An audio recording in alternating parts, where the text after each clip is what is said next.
اهلا بيكم في مطبخ السعادة. النهاردة عندنا طريقة عمل اللحمة المسلوقة وتحميرها.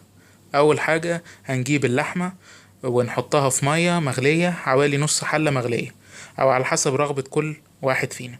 تاني حاجة اول ما تطلع ريم على الوش هنبتدي نشيلها واحدة واحدة، وبعدين هنبتدي نحط التوابل بتاعتنا، بهارات وفلفل وجنزبيل وقرفة هنحطهم، وفلفل اسود.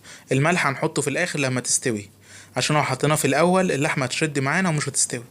ونبتدي نجيب بصله ونشقها اتنين ونحطها مع اللحمه عشان تغلي، ونسيبها تغلي لغايه ما تستوي اللحمه. هي ممكن تقعد حوالي ساعه نص ساعه على حسب نوع اللحمه، على نار متوسط.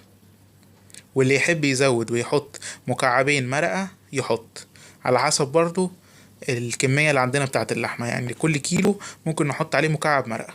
وبعدين بعد المرقة هنحط ملح، ونخلي بالنا ان المرقة نفسها بتكون فيها ملح، فندوق ونشوف لو احتاجت ملح تاني نزود. وبعدين هنجيب سمنة على النار او زبدة على حسب الرغبة، ونبتدي نحمر فيها اللحمة بتاعتنا.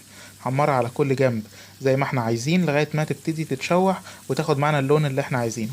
ده في النهاية شكلها، واتمنى حضراتكم تجربوه وانتظروا المزيد على مطبخ السعادة. بتمنى الفيديو يكون عجب حضراتكم، ولو عجبكم ما تنسوش لايك على الفيديو واشتراك في القناة، وممكن تتابعونا على مواقع التواصل الاجتماعي الموجودة أمام حضراتكم. وانتظروا المزيد من الأكلات الجميلة على مطبخ السعادة.